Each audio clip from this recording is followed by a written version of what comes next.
실패를 두려워하지 맙시다. 실패를 두려워하면 이뤄낼 것이 아무것도 없습니다. 항상 마귀는 실패에 두려움을 주어서 아무것도 하지 못하게 합니다. 실패에 대한 두려움을 이기고 여러분 실패를 두려워하지 않기를 바랍니다. 그러면 우리가 단순히 실패를 두려워하지 않기 위해서 우리가 존재하는 사람이 아닙니다. 실패를 넘어 승리하기 위해서입니다. 돌아보면 그렇습니다. 실패가 무엇일까 해보면 이거는 안 되는 것이구나라는 것을 우리가 확인하고 발견한 것입니다. 이것은 아니구나를 알게 된 것이 실패입니다. 그래서 훨씬 더 승리와 성공의 가능성이 이제 높아진 것이지요. 그렇게 따지면 조심스러운 말이지만 실패를 채워야 합니다. 실패를 채우고 성공과 승리로 나아갈 수 있어야 됩니다. 우리 가운데 실패를 희망하는 사람은 아무도 없을 것입니다. 그런데 왜 사람들은 살아가면서 실패할까요? 이 말은 실패가 없었다는 실패하지 않았다는 뜻이 아닙니다. 실패를 한 사람은 마지막에 실패한 겁니다. 잊지 마세요. 마지막에 승리로 전환되지 않은 겁니다. 승리한 사람은 실패가 없었던 것이 아닙니다. 수많은 실패가 있었을지라도 그는 결국에는 마지막에 승리를 이뤄낸 겁니다. 왜 사람들은 실패를 희망하는 사람이 없음에도 불구하고 실패하게 될까? 이것을 그대로 믿음에다 적용시켜 볼까요? 믿음은 모두 다 이루게 될까요? 믿음을 시작했지만 이루지 못하고 실패하는 사람은 없을까요? 왜 믿음에 실패하게 될까요? 오늘 본문은 마태복음 예수님 사역의 거의 마지막 부분입니다. 예수님 이제 십자가를 지시는 그 사역이 이제 공적 사역의 마지막 부분인데, 이 십자가를 지시기 전에 주님께서 하셨던 마지막 사역이 두 가지가 있습니다. 하나가 무엇이 실패인지, 하나가 무엇이 승리인지를 제자들에게 분명히 말씀하고 십자가 지로 들어가셨어요. 지금 예수님은 마지막으로 예루살렘 성에 입성하셨어요. 그리고 한 주간을 보내시면서 이제 십자가 지시기 전 성목요일 바로 직전에 마지막으로 두 가지 사역을 하셨는데, 모든 사역을 마무리하시면서 왜 실패하는지, 어떻게 해야 승리하는지를 무엇으로 말씀하셨는가? 바리새인의 무리를 통해서, 바리새인의 무리를 가지고 이렇게 가면 믿음이 실패한다고 말씀하셨고, 그것이 지금 오늘 본문과 22장 마지막 본문인 오늘 본문과 23장 전체입니다. 23장 전체는 7화입니다. 화의 실진저 바리새인과 서기관이야. 실패했다는 겁니다. 그리고 십자가 지시기 전에 무엇이 승리인지를 분명히 말씀해 주셨는데, 그것이 종말에 대한 메시지입니다. 반드시 종말에 있고 내가 다시 올 것이니까 주님께서 이렇게 말씀하셨습니다. 이것이 승리라고. 끝까지 견뎌라. 환난이 있고 힘든 것이 있을 거야. 도무지 견딜 수 없는 일이 있을 거야. 그래도 끝까지 견디어라. 그리고 깨어 있어라. 세상 따라가면 잠자는 거야. 다 망하는 거야. 깨어 있어라. 유행 따라 살아가지 말라고 말씀하셨어요. 그리고 준비해라 말씀하셨어요. 이 세 가지를 주님께서 구체적으로 바꾸어서 이렇게도 말씀하셨어요. 무엇이 끝까지 무엇을 하면서 견디어야 될까? 또 깨어있다는 것은 어떤 모습이 깨어있는 것일까? 무엇을 해야 준비하는 것일까를 주님께서 구체적으로 24장과 25장을 통해서 세 가지를 말씀하셨는데, 이것이 승리하는 자의 모습이라는 겁니다. 하나가 그 집 사람을 맡아 돌보는 것. 그 집 사람이라는 것은 주님께서 내게 부탁하시고 위탁하시고 맡겨주신 영혼들이에요. 영혼들. 그들을 때를 따라 이때라는 것은 다양한 시즌입니다. 다양한 시즌. 좋을 때만 아니라 어려울 때, 잘 될 때만 아니라 배고플 때, 다양한 시즌에 그들을 양식을 나누어 주고 돌보는 것, 이것을 끝까지 해내야 돼. 이것을 끝까지 해내라고. 그리고 이렇게 하는 것이 깨어있는 것이고, 이것이 준비하는 삶의 모습이라고. 또 하나,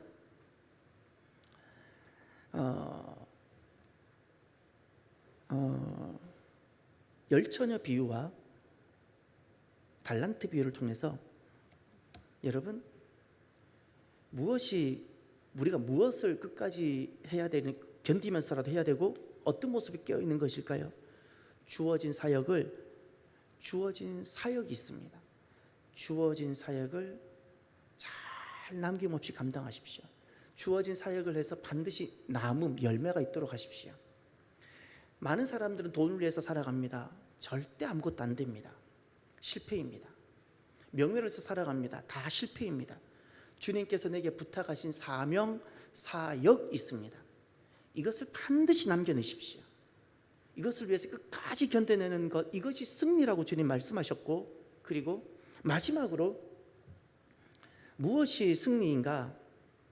주님은 반드시 다시 오신다고 말씀하셨기에 무엇이 승리이고 어떤 모습이 끝까지 견뎌야 되는 모습이고 무엇이 깨어있는 모습인가? 지극히 작은 자에게 하는 것.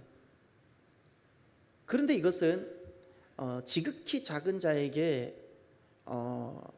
하는 것은 나에게 돌아올 것이 없는 경우를 말합니다. 내가 아무리 그에게 선을 베풀어도 그가 나에게 다시 되갚을 것이 없는 경우, 그리고 내가 이렇게 해도 누가 알아주지도 않을 수 있는 경우, 괜히 그냥 의미 없게 내 것만 어떻게 되는 그런 것처럼 느껴지는 겁니다. 그리고 한 번 만나고 다시는 만나지 못할 그런 경우. 그런데 지극히 작은 자에게 하는 것이 주님께서 내게 하는 것이라고 양과 염소의 비유에서 말씀하셨어요. 그런데 이것이 성품을 하는 것이 아닙니다. 성품을 하는 것은 인본주의라고 말하는 겁니다. 믿음으로 하는 겁니다. 주님 때문에 하는 겁니다. 주님 때문에 내가 주님께 받은 은혜가 너무 크고 감사해서 내가 이 사람을 이제 앞으로 보고 다시는 보지 못하게 되는 경우가 있을지라도 오늘 내가 거룩한 부담감이 생기고 내가 자꾸 이 사람이 마음에 걸리면 내 마음이 작동되는 대로 내가 섬겨보는 겁니다. 섬겨보는 겁니다. 근데 이것이 믿음으로 하는 겁니다. 인품으로 하는 것이 아닙니다. 인품으로 하는 것을 인본주의라 말하는 겁니다. 인본주의는 신앙이 아닙니다. 내 성품은 전혀 이런 사람이 아니고 나는 누구를 이렇게 섬기는 것이 불편한 사람인데 누구 때문에? 주님 때문에. 주님 때문에 하는 겁니다. 그런데 이 일을 끝까지 버티고 견뎌보는 겁니다. 그래서 여러분 여러분 믿음은 끊임없이 반드시 여러분 자신을 확인하셔야 돼요. 저는 정말 속상해요. 내 몸은 그렇게 확인하면서 내 믿음은 그렇게 확인하지 않고 돌아다녀요. 여러분 내 자신에게 믿음이 얼마나 있는가를 얼마나 확인해 보셨습니까? 매년 우리가 건강검진 의사 선생님을 통해서 몸은 검진하면서 몸뚱아리보다 영혼이 더 중요한데 내게 진짜 믿음 있는가를 확인해 보셨습니까? 내게 노숙자가 찾아왔을 때 난 어떻게 대하는지 그것을 통해서 내 믿음을 확인하셔야죠. 수많은 나를 두렵게 하는 상황을 통해서 나는 그때 정말 내가 주님을 신뢰하는가를 확인하셔야죠. 질병이라는 상황이 왔을 때, 곤란한 상황이 왔을 때, 너무나도 고통스러운 상황이 왔을 때 나는 여전히 내가 주님을 신뢰하는가를 확인하셔야죠. 확인하셔야죠. 왜 선교하냐고요? 지극히 작은 자, 바로 그와 같은 거기 때문에. 우리가 네팔을 왜 가냐고요? 앞으로 내년엔 요르단을 왜 가냐고요? 다시는 가지 않을 수 있는 네팔일 수 있어요. 우리가 그들에게 뭘 더 해야 되는 인과관계가 없어요. 단 이유는 한 가지뿐입니다. 주님 때문에. 내가 주님께 받은 사랑이 커서 나는 단 한 번도 알지 못하는 그들에게 나는 가는 겁니다. 이런 것이 바로 지극히 작은 자라는 겁니다. 지극히 작은 자가 아닙니다. 이것이 바로 승리의 삶이라고 주님 말씀하셨어요. 이것이 승리의 삶이라고. 오늘 본문에 보면 누구나가 실패는 다 했지만 결국에는 실패를 통해서 승리로 전환하지 못하고 승리로 나오지 못한 결국 실패한 부류의 사람이 등장합니다. 바리새인입니다. 41절을 보십시오. 바리새인들이 모였을 때에 예수께서 그들에게 물으시되 아멘. 예수님 사역이 이제 마무리가 되십니다. 잠시 후면 십자가 지로 들어가십니다. 이제 오늘 본문에 바리새인들이 마지막으로 나옵니다. 이 본문이 예수님께 바리새인들이 마지막으로 나오는 장면입니다. 예수님께 물었습니다. 오늘 본문에 등장하는 바리새인은 어떤 사람일까요? 예수님이 계셨을 때, 그 신약 시대 때 많은 백성들에게 존경받는 스승과 같은 사람들, 모든 랍비들은 다 바리새파 사람들이었어요. 사도 바울 때 당시에 가장 명성 있고 뛰어난 가말리엘이라는 이 바리새파의 지도자의 수제자, 제자였습니다. 이들은 세상 속에 있지만 세상과 구별되고 이렇게 말씀을 지키면서 한번 살아가 보려고 몸부림친 사람들입니다. 더구나 특별히 오늘 이렇게 바리새인이라고 등장할 때는, 이럴 때는 단순히 바리새파한 사람만이 아니라 바리새파와 같이 통칭돼서 묶여지는 경우도 있습니다. 바리새인들, 서기관들, 제사장들. 여러분, 우리가 바리새인이 누구인가를 아는 것도 중요하지만 실은 왜 주님께서 보셨을 때 바리새인들은 실패했을까라는 겁니다. 저는 이 생각을 자주 합니다. 그 당시 예수님 계셨을 때 그렇게 책망받았던 바리새인들이 오늘 한국교회에 오면 그들보다 신앙생활이 나을 만한 사람이 몇 명이 될까 싶어요. 그들의 경건생활이 결코 장난이 아닙니다. 바리새인들의 경건신앙이 결코 장난이 아닙니다. 그들과 한국 교인들과 했을 때 얼마나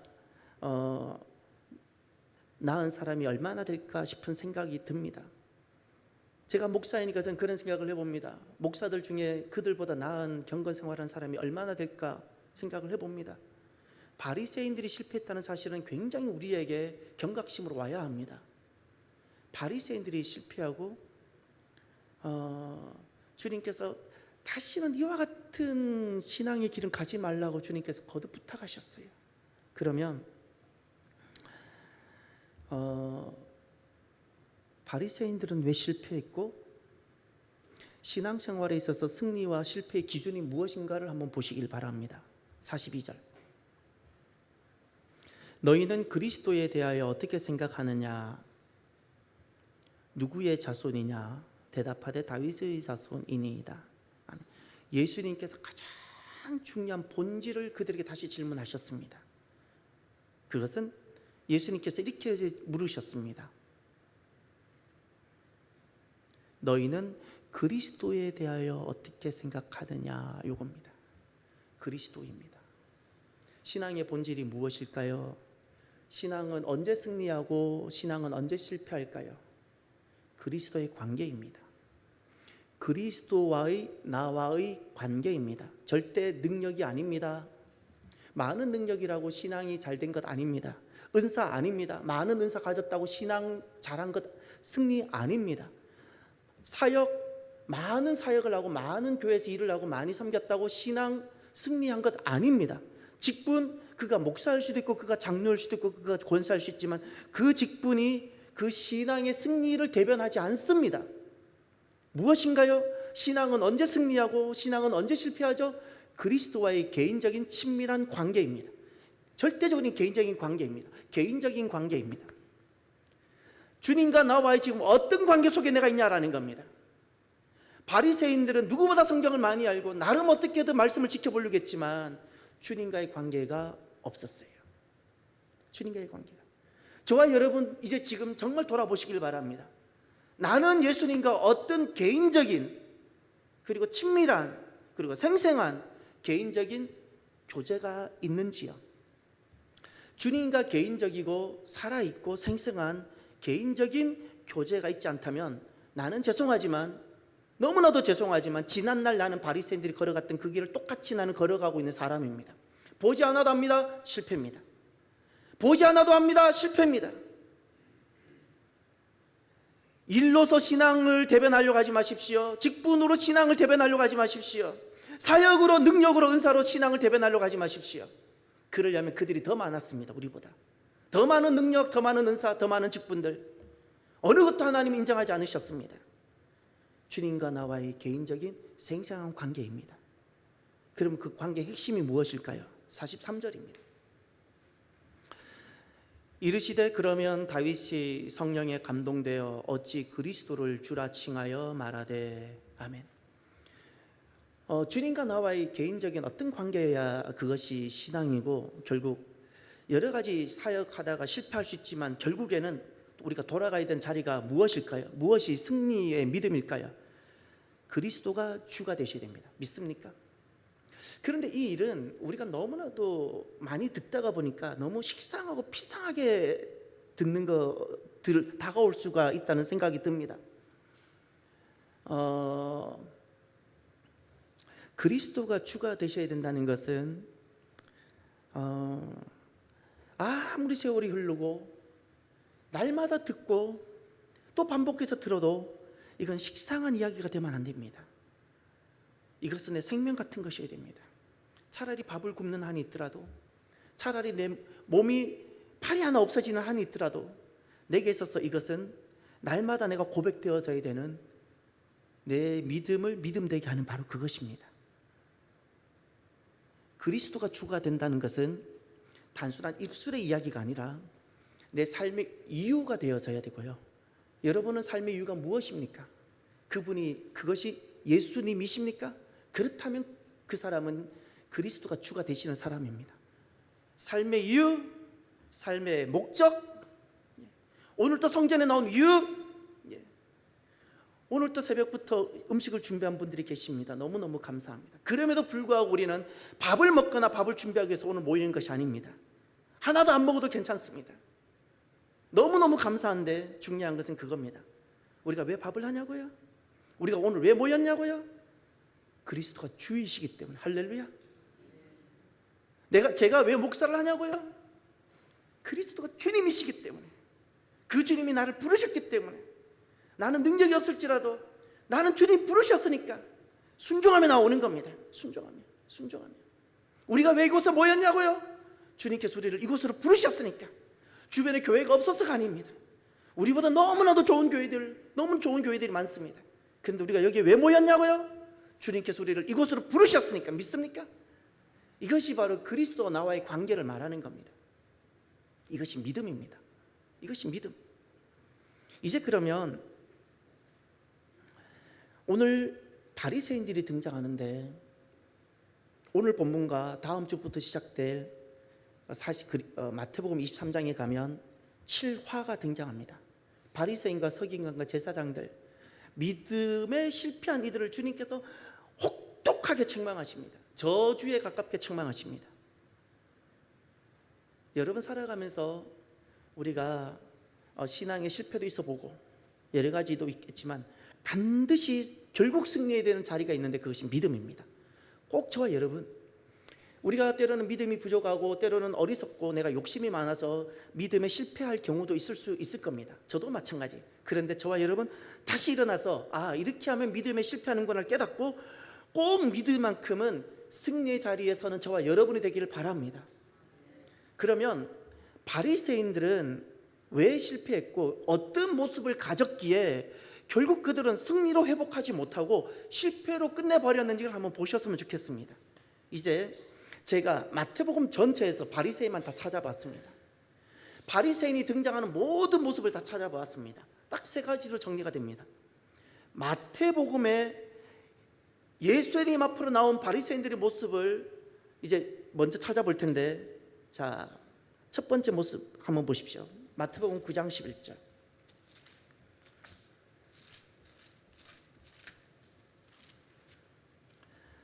9장 11절. 바리새인들이 보고 그의 제자들에게 이르되 다 함께 어찌하여 너희 선생은 세리와 죄인들과 함께 잡수시느냐. 아멘. 이것은 무슨 뜻일까요? 바리새인들이 예수님 제자들에게 왜 당신의 선생님 예수님은 세리와 죄인들과 밥을 먹어? 이 말은 무슨 말이죠? 무슨 말이죠? 메뉴를 잘못 선택했다는 거예요? 식사 파트너를 잘못 정한 거예요? 계명을 어겼다는 뜻입니다. 계명을 어겼다는 겁니다. 쉽게 말하면 이런 겁니다. 당신의 스승인 예수님은 틀렸어. 틀렸어. 그 말입니다. 틀렸어. 그렇게 하는 거 아니야. 신앙생활 이렇게 하는 거지. 이렇게 말하는 겁니다. 9장 34절. 9장 34절. 바리새인들은 이르되 그가 귀신의 왕을 의지하여 귀신을 쫓아낸다 하더라.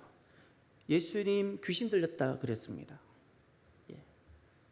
예수님이 하셨던 놀라운 표적과 놀라운 이적, 막 귀신이 떠나가고 병이 낫고 중풍병자가 낫고 안전병이가 일어나고 이 일을 귀신 들려서 했다 그랬어요. 지금 누가? 이들이 바리새인들이 무슨 말이죠? 인정하지 않습니다. 예수님 틀렸다 그래요. 눈으로도 보고 있는데 인정하지 않습니다. 이것을 성령 회방이라 부르는 겁니다.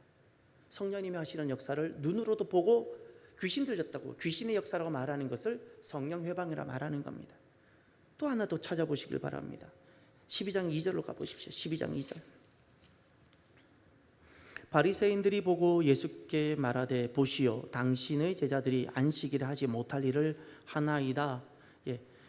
예수님께 말합니다. 바리새인들이 예수님 제자들이 안식일에 해서는 안 되는 일을 합니다. 틀렸습니다. 또 계명 어겼다고 말하죠. 이 세 가지 공통점을 하나 찾아보십시오. 세리와 죄인을 식사하는 것, 예수님 기적과 표적을 귀신 들렸다 말하는 것, 안식일에 해서는 아니 되는 것, 이삭 잘라 먹은 것 때문이거든요. 핵심이 뭘까요? 딱 이겁니다. 지금 바리새인들은 예수님 틀렸어요. 딱 이거예요. 예수님이 틀렸습니다. 예수님이 주일날 어떻게 밀리삭을 잘라 먹을 수 있죠? 제자들 그거 예수님 못하게 하셨어야죠. 예수님이 이렇게 말씀을 전할 것 같으면 세리와 죄인들하고 식사는 하지 말았어야죠. 말았어야죠. 이렇게 하는 것은 귀신들이 능력을 받아 하는 거죠. 이렇게 틀림이라는 거예요. 예수님이 틀렸습니다. 신앙생활을 내가 가지고 있는 틀을 가지고 내가 딱 기준에 대어서 이건 틀린 건데 이거는 아닌데 지금 바리새인들이 그렇게 하고 있어요. 바리새인들이 본인이 결정하고 본인이 판단해요. 두 번째 모습 볼까요? 12장 38절을 가보십시오. 12장 38절.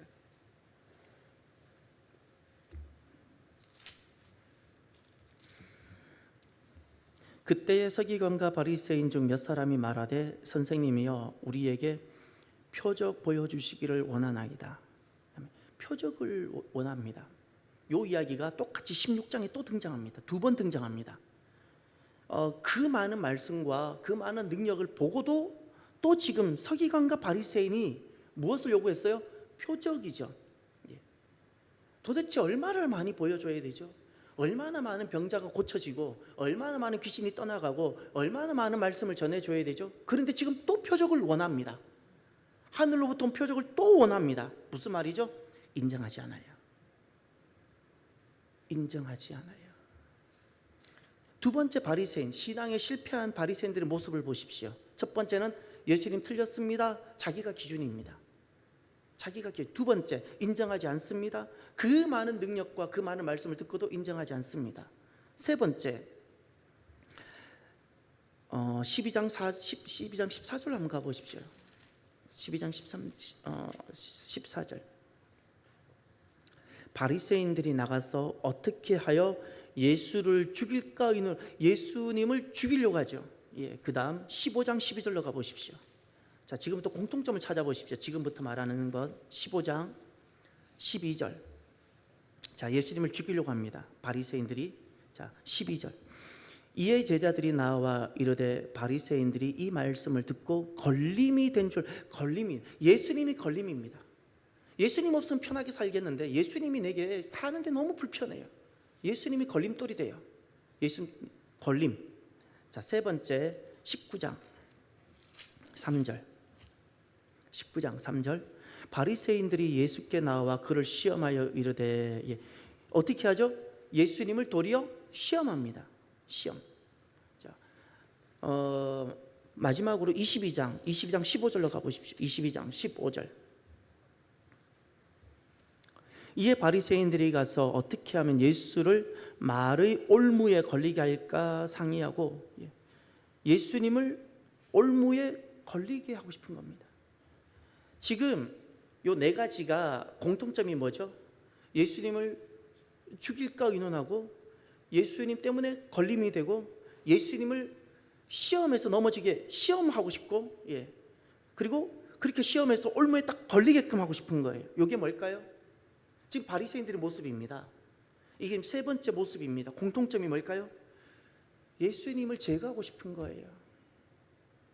여러분, 믿음, 신앙에 실패한 사람들의 모습은 분명히 성전에 나옵니다. 그런데 예수님과 덜 관계되고 내가 신앙생활을 하고 싶은 거예요. 예수님 주님이 되기보다 예수님을 아는 자로 그냥 적절하게 내가 예수님 때문에 불편하지 않는 수준으로 살아가고 싶은 거예요. 예수님을 내가 좀 밀어내고 싶은 거예요. 예수님을.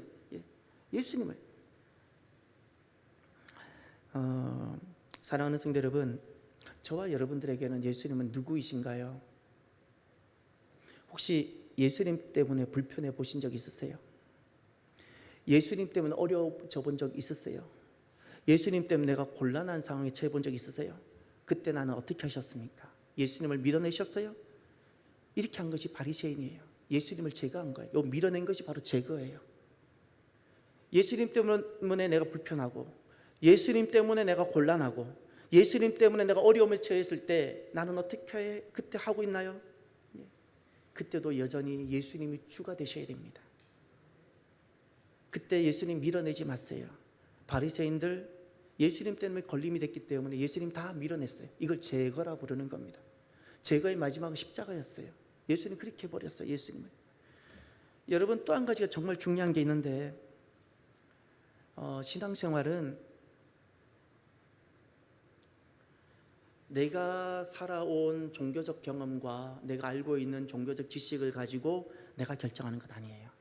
바리새인들이 결정적으로 신앙을 실패했던 이유가 바로 그것입니다. 예수님 틀렸어요. 예수님 계명 그거 어긴 거예요. 예수님 틀렸어요. 세상은 다 이렇게 살아가요. 세상은 우리가 주님께 돌아오기 전에는 다 내가 결정해요. 내가 선이고 내가 아는 것이 최고고, 내가 다 결정해요. 세상은 당연하다 여겨요. 그런데 이런 관습을 그대로 가지고 우린 신앙생활을 하려고 해요. 그렇지 않아요.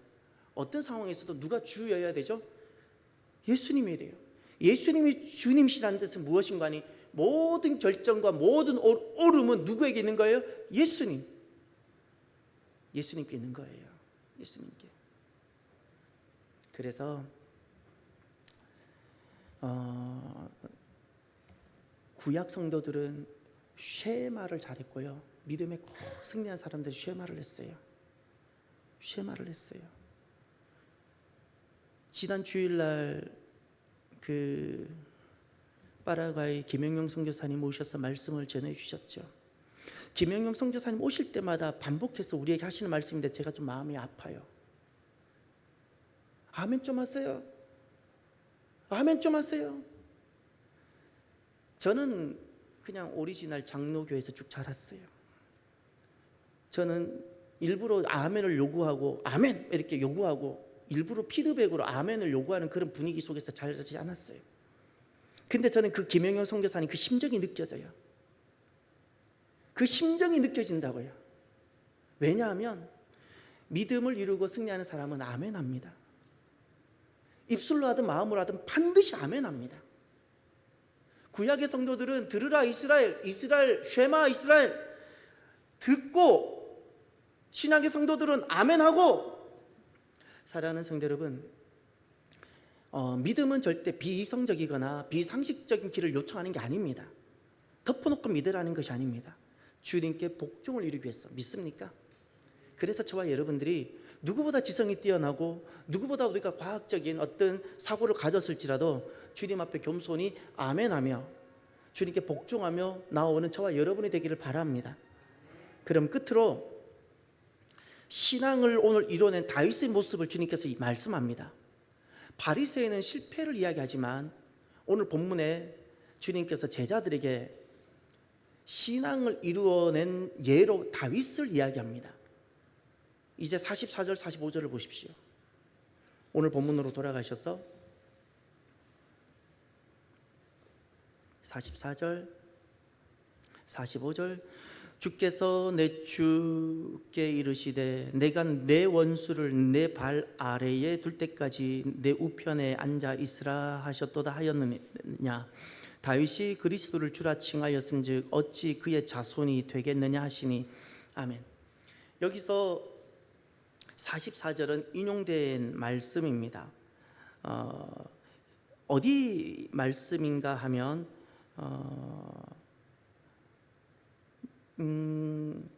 시편 110편이든가요? 예, 시편 110편에 이 말씀이 나와요.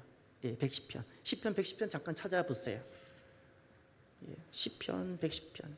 예전에는 이것이 바로바로 나왔는데 요즘 시간이 조금 걸립니다. 로딩되는 시간이 조금 걸려가지고 흰머리가 많이 없을 때는 금방금방 나왔는데 흰머리만큼 로딩이 오래 걸립니다. 요즘은 자꾸 사람들이 흰머리는 신경을 안 썼는데 요즘 제가 신경이 쓰이는 게 하나 있어요. 이게 녹음이 돼서 너무 안 좋아요. 유튜브는 다 좋은데 이게 남아서 기록이 남았어요.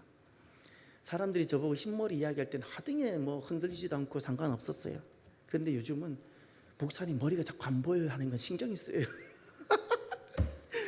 목사님 대머리 된다는 거예요. 그거는 신경이 쓰이는 거예요. 그래서 어떻게 하면 머리가 덜 빠질까를 나도 모르게 생각하는 것 같아요. 여러분 목사가 대머리 안 되도록 기도 좀 해주세요. 시편 100편 뭐죠? 제가 110편, 110편 찾아보세요, 여러분. 110편.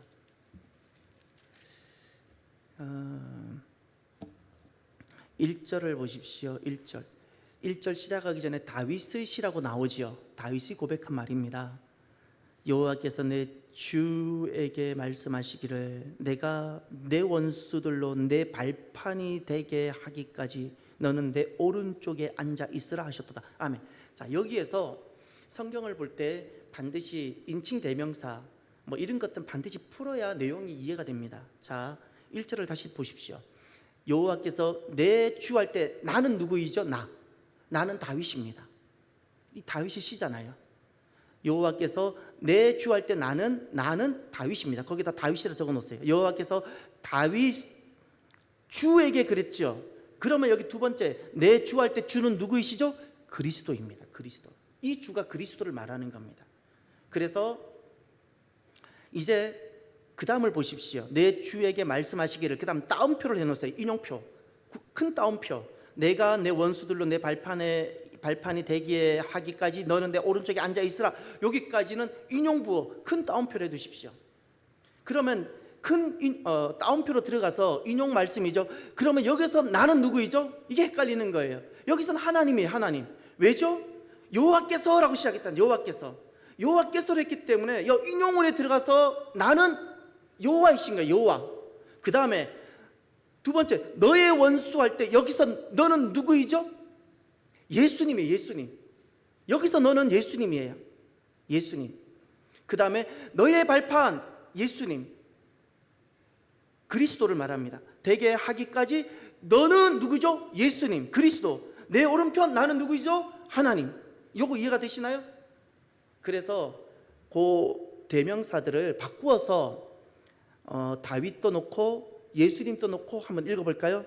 110편 1절 여호와께서 다윗의 주에게 여호와께서 다윗의 주 예수에게 말씀하시기를 여호와가 하나님이 그리스도의 원수들로 그리스도의 발판이 되게 하기까지 그리스도는 하나님, 나 하나님 오른쪽에 앉아 있으라. 이거 되시죠? 이제 그럼 오늘 본문으로 돌아가 보십시오. 오늘 본문으로 마태복음 22장. 이제 여러분이 한번 해보세요.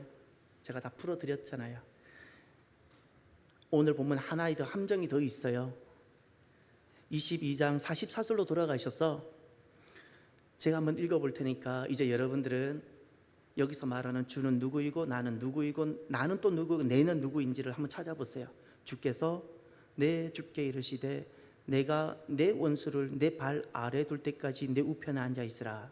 자, 여기서 먼저 여러분 따옴표를 붙여보세요. 따옴표. 인용되는 말씀을 먼저 찾아보세요. 그래야 더 구별이 됩니다. 예, 내가 내 원수할 때 내부터 해서 앉아 있으라까지 큰 따옴표로 인용을 딱 넣어 주십시오. 자, 그 다음 시작할 때 주께서 등장하죠. 이 주는 그리스도를 말하나요? 하나님을 말하나요? 이건 하나님이에요. 신약 성경에는 하나님을 여호와를 아도나이라고 바꿔서 불렀어요. 왜냐하면 감히 인생이 하나님을 어떻게 하나님 여호와를 이름을 부르냐는 거예요. 그래서 글자 쓰기는 야훼라 다 써놓고는 그 발음을 못하고 할 수가 없었기 때문에 우린 죄인이기 때문에 아도나이라 바꿔서 다 불렀어요. 그 아도나이를 직역하면 주가 되는 거예요. 그러나 실제로 그건 다 야훼 하나님을 말하는 겁니다. 그래서 42절 그 시작할 때 주는 여호와라 적어놨어요. 여호와께서. 그 다음에 내 주께 할 때 나는 누구일까요? 이게 다윗이에요. 다윗. 여호와께서 다윗. 그 다음 주는 누구일까요? 그리스도예요. 그리스도. 그러니까 44절에 주가 두 번 나오지만 한 번은 야훼고 두 번째 등장하는 주는 그리스도인 겁니다. 이해가 되셨죠? 그 다음 인용부호로 들어갔어요. 내가 내 원수를 내 발 아래 할 때 첫 번째 내가 할 때 나는 누구이죠? 여호와. 그 다음에 내 원수 할 때 너는 누구이죠? 그리스도. 예. 너의 발 아래 할 때 너는 누구이죠? 예, 그리스도. 내 우편에 앉아 할 때 나는 누구이죠? 예, 야훼. 그래서 이제 보세요. 45절. 다윗이 그리스도를 주라 했다 그랬죠. 질문. 다윗이 언제 그리스도를 주라 칭했죠? 44절에서 찾아보세요. 다윗이 언제 그리스도를 주라 칭했죠? 예, 내 주라 그랬잖아요. 내 주. 나는 다윗이고 그때 주는 누구죠? 그리스도. 다윗이 예수님을 주라고 고백한 겁니다. 예. 그러면 우리가 오늘 마무리를 하면서 저는 참 다윗을 보면서 믿음을 많이 배웁니다. 모세를 통해서 영성과 리더십을 배우고 저는 다윗을 통해서 믿음을 배웁니다. 이제 예수님께서 신앙의 승리자로 다윗을 우리에게 소개해 주셨습니다. 그는 어떤 상황에서도 그리스도가 주가 되는 그 길을 걸어갔던 것이고 실패도 있었는데 또다시 일어나서 그리스도가 주가 되는 그 길을 걸어갔던 사람으로 우리에게 소개해 주신 사람이 다윗이었어요. 예수님이 소개해 주셨어요. 마지막으로 오늘 말씀을 마무리하면서 다윗의 모습을 잠깐 살펴보고 우리 또한 그런 믿음의 사람이 되기를 결단했으면 좋겠습니다. 이제 신앙을 결국 실패도 많았지만 신앙을 결국 이루어낸 승리가 된 다윗의 모습을 찾아보십시오. 사무엘상 17장. 사무엘상 17장.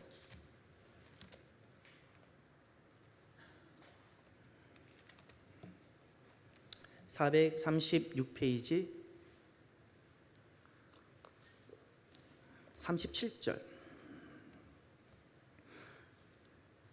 골리앗과의 모습인데, 자, 다윗의 신앙의 시작의 모습입니다. 자, 시작의 모습 한번 볼까요? 또 37절. 또 다윗이 이르되 여호와께서 나를 사자의 발톱과 곰의 발톱에서 건져내셨은즉 나를 이 블레셋 사람의 손에서도 건져내시리다. 아멘. 지금 사울왕 앞에다가 골리앗 전투하러 나가기 전에 다윗이 사울왕 앞에서 고백하는 겁니다. 다윗의 고백을 보세요. 여호와께서 나를 사자와 곰에서 건져내었습니다. 그래서 나를 이 블레셋 사람 누구죠? 골리앗 손에서도 건져내실 것입니다. 이것이 호언장담이 아니라 다윗의 믿음이었습니다. 철저하게 하나님을 주로 고백하고 믿는 다윗의 모습입니다. 그 다음 바로 옆에 45절로 가십시오. 45절. 이제 골리앗과 직면한 다윗의 모습을 보십시오. 다윗이 블레셋 사람에게 이르되 너는 칼과 창과 단창으로 내게 나아오거니와 나는 만군의 여호와의 이름 곧 내가 모욕하는 이스라엘 군대의 하나님의 이름으로 내게 나아가노라. 아멘. 지금 골리앗이라는 특수한 상황, 이 상황에 참여하고 있는 다윗의 모습이 보이나요? 신앙을 이루어내고 있는, 그리고 하나님께서 우리에게 보여주시는 하나님 기뻐하신 신앙의 모습이 있어요. 무엇일까요? 지금 골리앗이라는 엄청난 문제가 내게 닥쳤어요. 그때 무엇이 신앙이죠? 지금 골리앗 앞에 다 추풍낙이 좀 떨어지고 있는데 하나님 그때 무엇을 우리에게 기대하시죠? 건져 주실 거라는 것을, 하나님은 여전히 신뢰하기를 기대하시는 겁니다. 이것이 신앙입니다. 골리앗이라는 엄청난 것이 내게 다가와도 그 골리앗보다 누가 더 크게 보이기를 원하신다고요? 하나님. 다윗이 그랬어요. 그리고 또 하나 그냥 그대로 보세요. 골리앗 앞에 나아갈 때 하나님은 골리앗 앞으로 나아가는 다윗의 모습을 통해서 하나님 우리에게 보여주고 싶은, 하나님이 원하시는 모습이 하나 있었어요. 너무 기뻐하시는, 이것이 믿음이다. 믿음은 내가 원하는 것을 획득하는 것이 아니고 내가 바라는 대로 해서 내가 자산을 늘려가는 것이 믿음이 아니라 이것이 믿음이다 말씀했는데, 골리앗 앞으로 나아갈 때 다윗의 고백을 통해서 하나님은 너무 기뻐하는 것이 있어요. 무엇일까요? 하나님 이름입니다. 하나님 이름을 보존하고 하나님 이름을 지켜내고 그 하나님 이름이 훼손되지 않도록 하기 위해서 나를 차라리 번제 드리려고 하는 그것, 하나님 그것을 믿음으로 받아주세요. 다 자기를 위해서 살아가잖아요. 자기 이름 위해서. 내 이름 손상되면 그렇게 막 흥분하면서 하나님 이름이 손상되는 것은 아무런 느낌이 없는, 이것은 믿음이 아니라는 거예요. 내 이름이 그냥 땅에 떨어지는 한이 있더라도 하나님 존귀하신 이름을 지켜보고자 하는 것이 믿음이라는 겁니다. 교회는 이 땅에 살아가면서 마지막까지 해야 될 일이 하나 있어요. 존귀하신 하나님 이름을 지켜내고 훼손되지 아니하고 망령될 일컬음을 받지 않도록 가는 겁니다. 그 다음 또 하나가 있습니다. 시간이 없어서 하나만 더 볼게요. 사무엘상 24장 6절을 한번 가보십시오.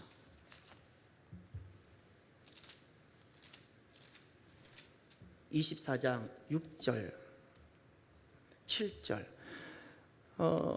자기 사람들에게 이르되 내가 손을 들어 여호와의 기름 부음을 받은 내 주를 치는 것은 여호와께서 금하시는 것이니 그는 여호와의 기름 부음을 받은 자가 됨이니라 하고, 다윗이 이 말로 자기 사람들을 금하여 사울을 해하지 못하게 하니라. 사울이 일어나서 굴에서 나가 자기 길을 가니라. 아멘. 조금 전까지는 사울과 연합해서 골리앗을 대적하고 그렇게 승리했습니다. 그런데 지금은 사울과 원수가 되어버렸어요. 사울이 나를 잡으러 오네요. 근데 저로의 기회가 생겼어요. 그 굴 속에 다윗이 있는지 모르고 사울이 그냥 들어와서 용변을 보는 겁니다. 저로의 기회인 겁니다. 무기도 다 내려놓고 찬스가 이겁니다. 이 사울 왕 때문에 당했던 아픔과 수모가 얼마나 컸는지 모릅니다. 그런데 다윗의 모습을 가만히 보세요. 여호와의 기름 부음을 받은 내 주를 치는 것은 여호와께서 금하시는 것이니, 이것이 믿음입니다. 주님 때문에 무력해지는 것이고 심판을 주님께 맡기는 것이고, 심판을 주님께 맡기는 겁니다. 내가 하지 않습니다. 그래서 또다시 그 어렵고 힘든 길을 또 가는 겁니다. 여러분, 이것이 믿음입니다. 주님 때문에 무력해지는 것. 그래서 시편 3편 한번 보시겠어요? 시편에 가면 첫 번째로 등장하는 다윗의 시편이 하나 있습니다. 시편에 다윗의 시편이 한 3분의 1이 되는데 그 중에 첫 번째로 등장하는 다윗의 시가 있습니다. 3편.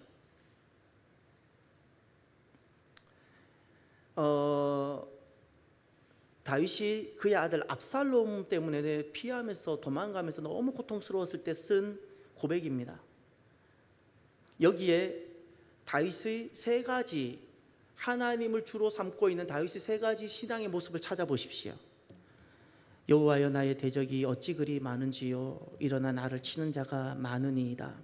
많은 사람이 나를 대적하여 말하기를 그는 하나님께 구원을 받지 못한다 하나이다. 여기까지가 다윗이 처한 비참한 상황입니다. 다윗이 부정되고 있습니다. 다윗은 끝났어. 하나님 그를 버렸어. 너무 비참한 상황입니다. 이제부터 3절과 4절을 여기서 하나 찾으십시오. 이런 상황 속에서 다윗은 여전히 하나님이 주가 되시는데 뭐라고 하는지를 찾아보십시오. 여호와여, 주는 나의 방패시요 나의 영광이시요 나의 머리를 드시는 자이시니이다. 내가 나의 목소리로 여호와께 부르짖으니 그의 성산에서 응답하시는도다. 첫 번째, 다윗의 믿음이 보이나요? 이런 비참한 고통스러운 상황인데 여전히 다윗에게는 오직 한 분 하나님뿐이 없습니다. 믿습니까? 오직 한 분 하나님. 여전히 나의 영광, 나의 전부, 나의 인생의 목표, 내가 삶의 이유, 그 딱 한 분. 할렐루야. 이런 상황인데 주님을 밀어내질 않아요. 나 살려고 주님 밀어내지 않아요. 이게 다윗이었어요. 두 번째 모습을 보십시오.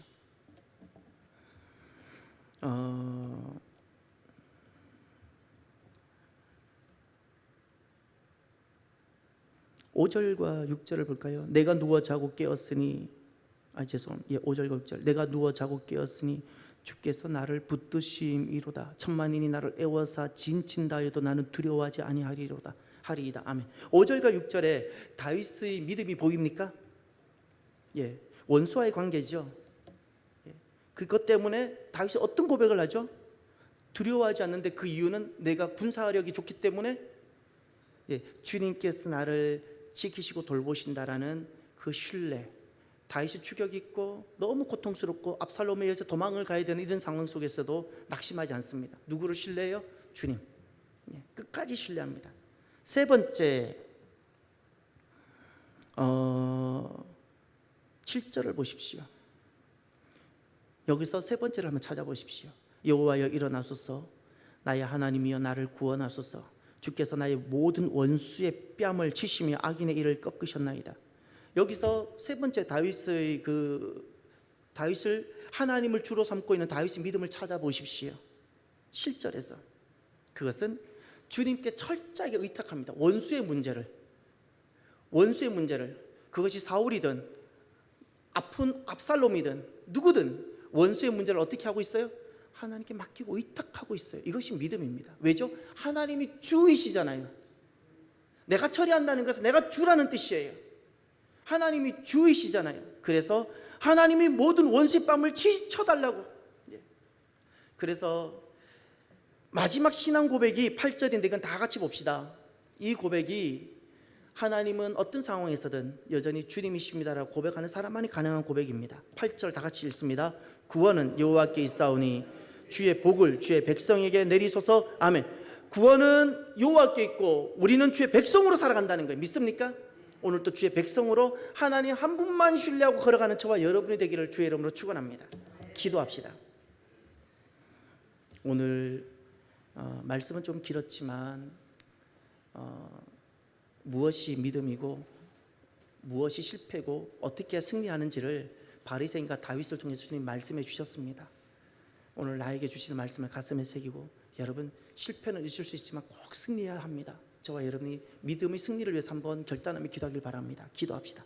할렐루야. 하나님 아버지 감사합니다. 하나님